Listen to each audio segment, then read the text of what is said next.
El milagro Milei, algo que yo y algunos más no acabamos de entender. ¿Cómo es posible? No lo de la parte de la economía y todo lo demás, que tiene algo de lógica, pero este asunto del cepo cambiario, una herramienta que evita que el dólar se dispare y que de repente yo lo quitan y el dólar no se disparó. Eriden, como economista, Eriden Estrella va a tratar de explicarme que yo logre entender cómo funciona ese asunto del cepo y qué diferencia hay entre las políticas de Milei y las anteriores que ha permitido retirar ese cepo sin que todo se vuelva una desgracia. No se mueva porque la magistral explicación de Eriden, que debe ser magistral porque yo soy brutísimo para tu asunto, viene enseguida.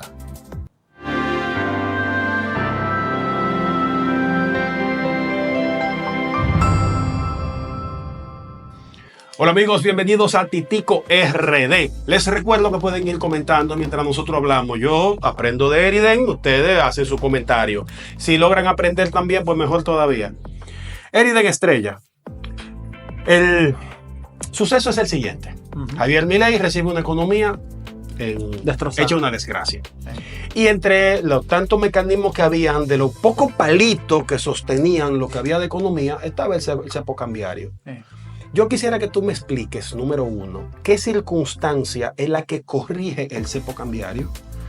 Eso implica en qué consiste el cepo dentro de esa circunstancia. Y lo más importante de todo, ¿qué fue lo que cambió durante el primer año de la presidencia de Javier Milei que permite retirar ese parche de la economía y que no se vaya todo para el mismísimo carajo? En primer lugar, gracias Delio por permitirme el honor de poder compartir contigo. Gracias por acudir a mi llamado. Y con tu audiencia. A mí me gustan bastante tus preguntas porque son preguntas muy lógicas y razonables. Son dudas legítimas lo que tienes. Para explicar el caso argentino sobre los controles cambiarios del dólar, primero vamos a entender qué pasó con Macri y los últimos 15 años de la economía de Argentina. Entonces explicamos qué pasó, cuáles fueron sus consecuencias económicas y qué ha pasado con Milei. ¿Te parece? Sí, por es como favor. Antes tuvo estas consecuencias, entonces se produjeron estos cambios y han tenido estos resultados. ¿Te parece? Sí, a ver si logro entender. Mira, lo primero es que estamos en el 2025 y lamentablemente lo único que ha hecho Argentina en el siglo XXI es alejarse de los fundamentos de la teoría económica. Lo que yo te estoy diciendo es que existe en economía unos principios generales bajo los cuales manejar las finanzas del Estado. Existen unos principios generales bajo los cuales regular la relación que tiene el gobierno con los mercados. Podríamos decir que eso es una receta paradigmática, por ejemplo. Sí, es como un constructo teórico, una serie de mandamientos que luego de 250 años de análisis científico, histórico y social y económico, en economía hemos determinado que se manejan bien. Que funciona. Sí, que funciona. Okay. Qué bueno saber. Lo primero es que los mercados, cuando tú no los intervienes, funcionan eficientemente. Todos los mercados funcionan súper bien. Lo único que tú no puedes dejar al mercado es la educación, la seguridad, la salud hasta cierto punto y lo que se conoce como las pensiones y el retiro. Tú no puedes... ¿Y qué hay de los programas de retiro de autofinanciamiento? Hasta el momento no han funcionado ninguno. Bueno, las pensiones por repartición se están proyectando, según vemos la campana de la Asociación Demográfica.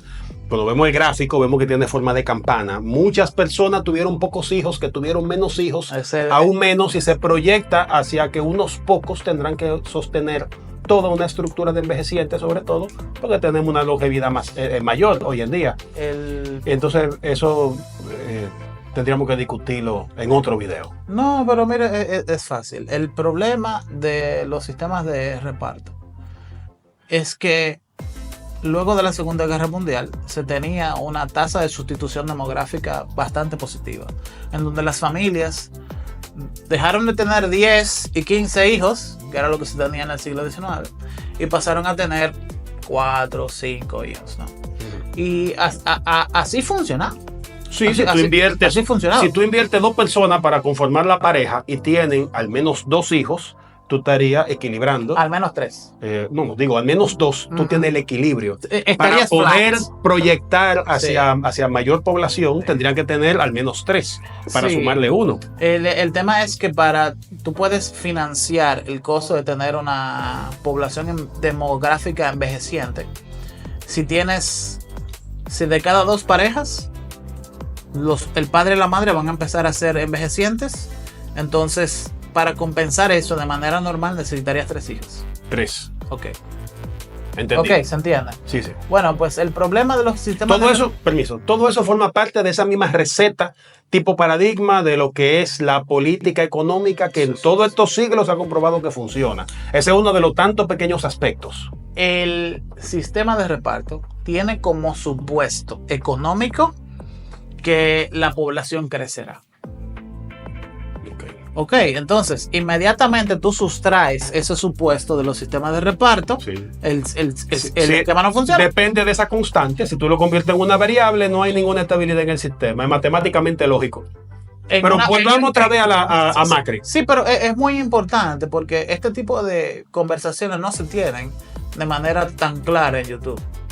O sea, el problema de los sistemas de reparto no es que los sistemas de reparto son un disparate.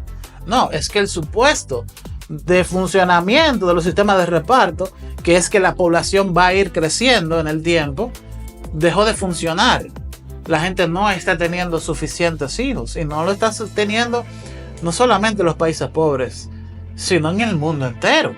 Aparentemente los únicos países que están teniendo una suficiente población de reemplazo en el mundo son Pakistán, Ahí Medio Oriente, ese vecindario. países musulmanes, etcétera. O sea, luego de ahí son muy pocos. Entonces, ¿qué sucede?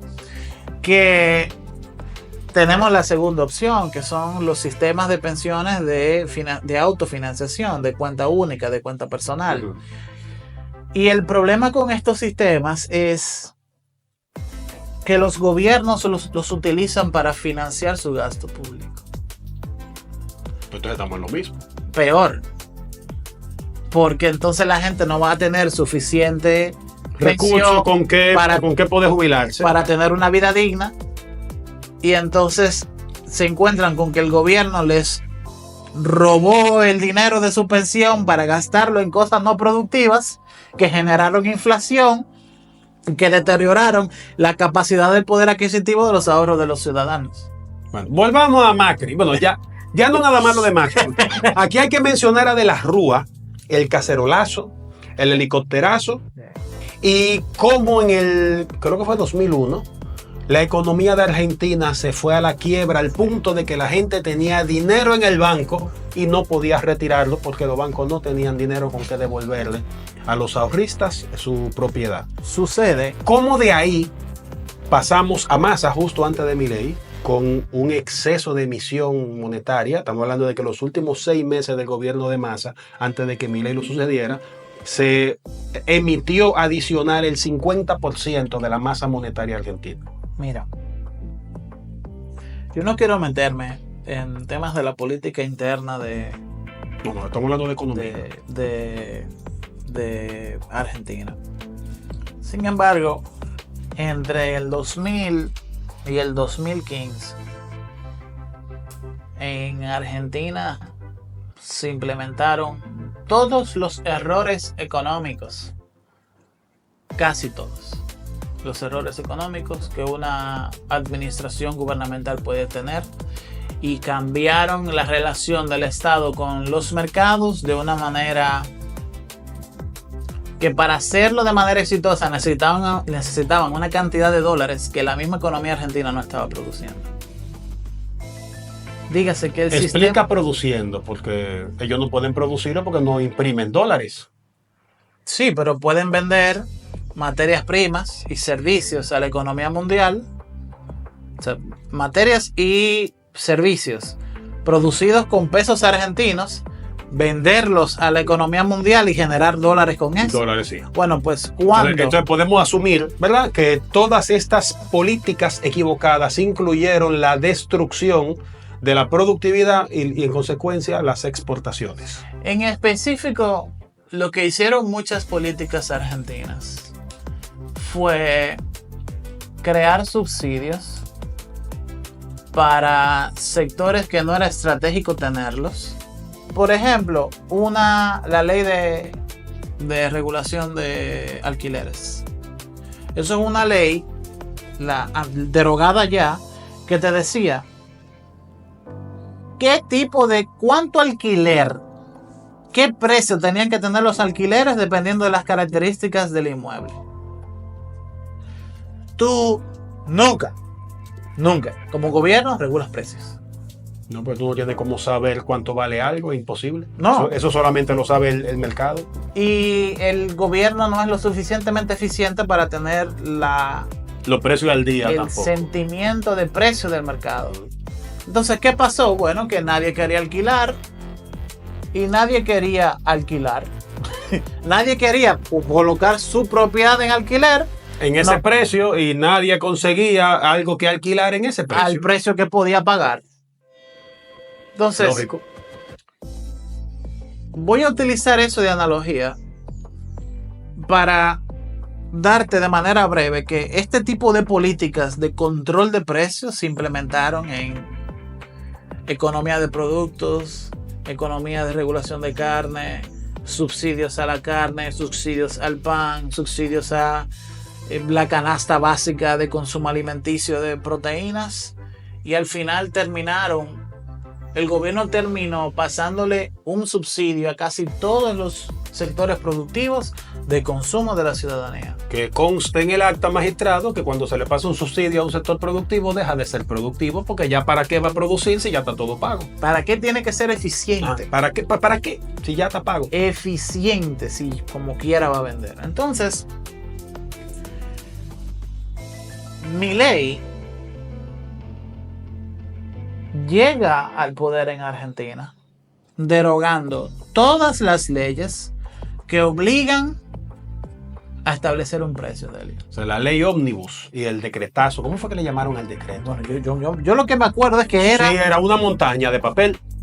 ¿Y qué más era? de 300 Pesas legislativas diferentes, leyes. alteradas y algunas eliminadas. Pero ¿cómo fue alterado? ¿Cómo fue eliminado? Con un decreto que la idea al final resume que se le permite a los propietarios y a los consumidores determinar el precio de intercambio. Que por cierto, a la fecha de la grabación de este video, Adorni, el vocero de la presidencia de Milei, anunció que ya se había retirado las licencias para la importación y exportación. Ya las licencias que quedaban ya fueron eliminadas.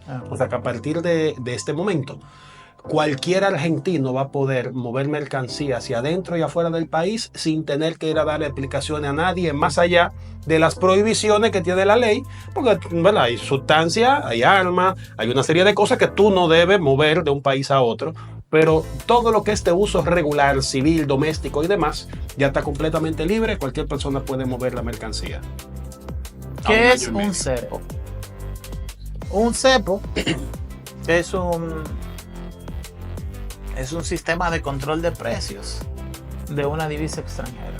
Aquí hacemos una analogía con el cepo, que es un inmovilizador de la Edad Media, y en este caso inmovilizaría simbólicamente a lo que se le aplicara la a oferta y demanda mediante el establecimiento de un precio de una divisa como el dólar estadounidense. Pero hay un asunto, si el precio tú lo frisas a nivel oficial, tenemos entonces el surgimiento de un mercado negro. Eso es correcto. El mercado negro entonces colocaría el precio real. Como el precio del Estado sería más bajito, entonces yo puedo ir a comprarme muchísimos dólares para luego vender en el mercado negro y hacer un negociazo. ¿Cómo tú evitas que algo como eso yo pueda hacerlo? Porque al revés. ¿El del cepo es más caro que el dólar de la calle? Sí, señor. Con razón yo no entendía lo del cepo. ¿podría por favor explicarme cómo funciona eso? El caso dominicano te voy a poner. ¿Te parece? ¿Tiempo de Balaguer? No, Ah, actual reciente. de aquí. Ok. Tenemos un peso dominicano con relación al dólar estadounidense que anda el 60 por 1, que son un poquito menos. Ujú. Eso oscila. Pero sucede que esa era la tasa de cambio oficial. La tasa de cambio real en el mercado negro estaba al 63,5, 64, incluso 65. Pero ¿por qué yo te digo que el establecido por el gobierno era más caro que el establecido por el mercado negro? Bueno, porque al 60 tú solamente podías comprar $10,000. Ok. Ujú. Pero al 65 del mercado negro, tú podías comprar una cantidad infinita de dólares. O sea que el cepo además tenía una propiedad que una distorsionadora. racionalización. Entonces, se racionaban los dólares entonces. Correcto. Entonces tampoco es que yo puedo ir a comprar lo que yo quiera, No. sino que tengo que comprar el paquete que se me vende, No, el paquetico. ese es el gran problema del cepo. Que yo puedo comprar los $10,000. En el real, sí, claro. Pero si yo no necesito 10,000, si yo necesito 300,000. No, pero tú vienes Que a es tu un dinero. caso muy Si tú quieres complejo. tener $10,000, tú deberías poder tener $10,000. Está bien, pero si solamente me venden $10,000 el 60 con el cepo, ya no Y me tú venden necesitas 15. o necesito 100 o 1,000,000 y me van a decir, no, que el 60 no te lo vendo. Espérate. Tengo que ir al mercado negro que me lo va a vender el 65, pero me va a vender todo lo que necesito. Entonces, irremediablemente, si retiramos el cepo, entonces el dólar se va a tener que disparar. Porque entonces entraría en lo que es la oferta y demanda. Y tú tienes a una sola persona que 10,000 no le alcanza y que quiere 1,000,000, pero tiene otro que quiere 50,000, pero tiene otro que quiere 100 millones. Sí, eso es cierto. Y cuando tú retires el cepo y todos lleguen al mismo tiempo, entonces el dólar se va a disparar de precio. ¿Cómo Milei logra evitar eso? Se dispara el cepo entre comillas porque tú tenías un precio oficial de 60, Ajá. quitas el cepo y él va a buscar el de 65.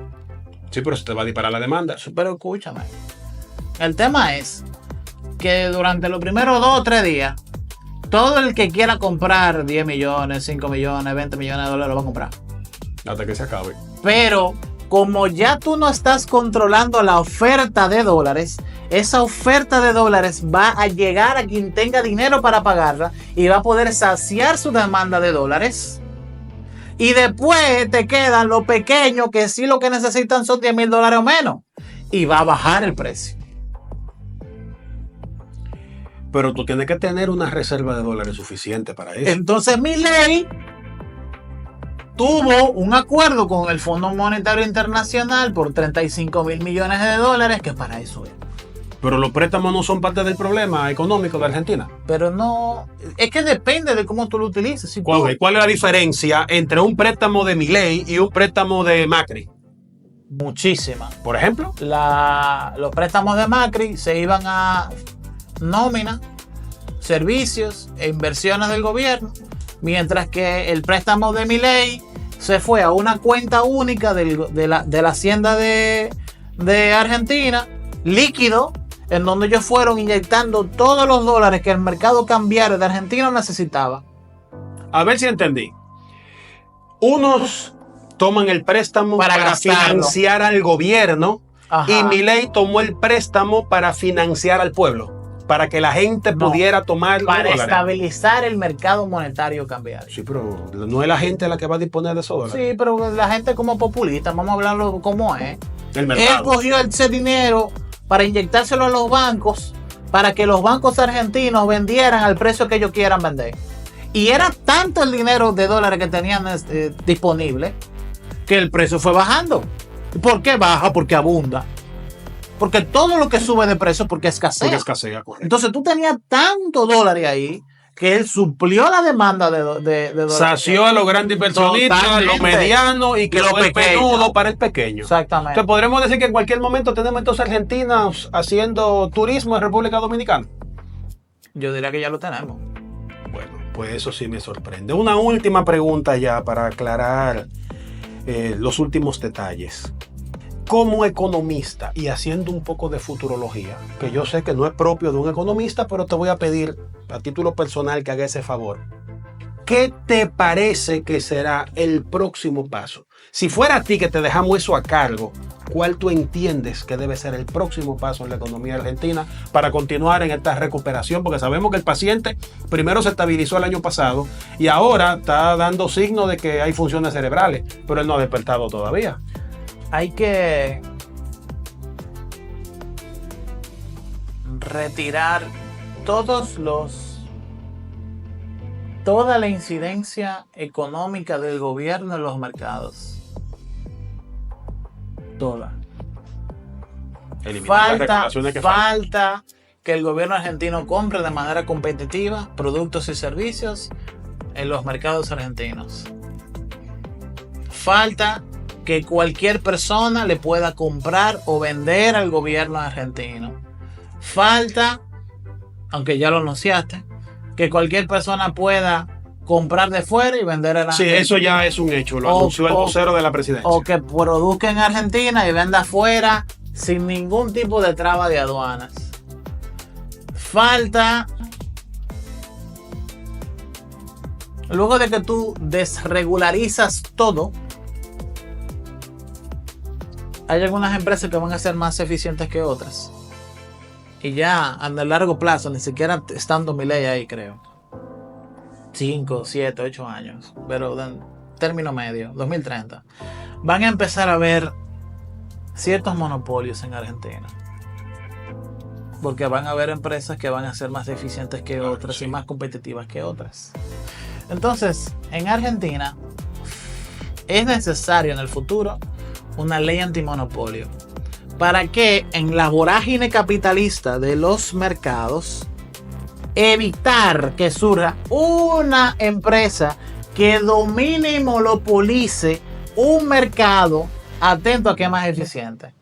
Entonces, es necesario que se haga una reforma que impida la formación de monopolios, que todas las relaciones con el gobierno sean lo más competitivas posible. Eso termina siendo injerencista. Tú me dices que la solución primero es que el gobierno deje de inmiscuirse y luego me estás diciendo que la solución es que se inmiscuya. No, la solución es que evite la formación de grandes emporios, sí, para que en lugar de gobernar para la razón del gobierno, que eviten gobernar para sí mismas.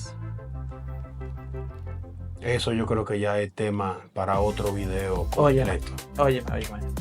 Pues eso sí es verdad que no. El mercado está desregulado totalmente. Sí. Entonces van a empezar a surgir unas pequeñas empresas hoy que se van a comer o se van a fusionar con otras y van a formar otras grandes empresas. Sí, fusionadas, lo que quiere decir más empleo, más inversores, más todo. Pero cuando tú te fusionas con una empresa, tú haces un análisis de redundancia de posiciones y tú no vas a tener dos gerentes financieros. No, tú no vas a tener dos departamentos de... El departamento va a ser más grande, pero habrá un solo gerente financiero. Mira, lo que más sucede es que buscan cuál es el departamento financiero que mejores competencias tiene y ese desplaza, no absorbe el de la otra empresa. Ya. A lo sumo, 1 o 2 personas del departamento financiero de la otra empresa pasan al departamento de la empresa que compró. Y todos los demás se van. Bueno, eso. Entonces, esas empresas empiezan a ser dominantes en su capacidad de producción, porque más nadie puede producir como ellos. Pero ellos empiezan a arbitrar los precios, a poner los precios a los clientes que ellos les dé la gana. Hay que evitar que eso suceda en Argentina. Algo como lo que pasó con la Cervecería Nacional Dominicana y Ambec. Correcto. Que Ambec le metió la Brahma a 3 por 100 pesos. Y la sacó. Que eso para los que son de fuera de República Dominicana es algo así como $1.50. Uh-huh. 3 cervezas enormes de 1,5 litros cada botella, por lo que sería $1.50. Correcto. Y mantuvo ese precio en el mercado hasta que finalmente la Cervecería Nacional Dominicana tuvo que venderle. Y luego de que la quebró, entonces retiró esa oferta del mercado. Y entonces estamos en un mundo, en una actualidad de mercado de cervezas, de cerveza de alto costo, con poca variedad de cervezas en comparación al Sin al competencia. tiempo anterior, sin ningún tipo de competencia y que no hay ninguna oferta ya en el mercado. Qué bueno que yo no bebo cerveza, yo con mi cafecito yo tengo. Eriden, muchísimas gracias por acompañarme, aclararme las dudas. Y además yo tengo la esperanza de que de los espectadores alguien, al igual que yo, haya podido aclarar sus dudas. Déjenme en los comentarios lo que ustedes piensan acerca de lo que planteó Eriden. Me debes que discutamos lo del tema del monopolio y todo lo demás, Sí, claro. porque ahí hay mucha tela que cortar. Y entonces a ustedes, además de su comentario, invitarlos a que se suscriban a mi canal y al canal de Eriden Estrella, que le dejaré en la descripción el link al canal de él. Gracias. Es maravilloso el material que él tiene ahí. No es solamente para economistas, porque él no solo tiene un lenguaje llano, sino que además te endulza para ponértelo más asimilable. Porque tú sabes que el tema de los números vuelve loco a cualquiera, como a mí, por ejemplo. Y afortunadamente, tenerte me facilita esa tarea. Un placer, hermano. Si este video le gustó, denle a me gusta. Y si no le gustó, entonces no haga nada. Y nos vemos en el próximo.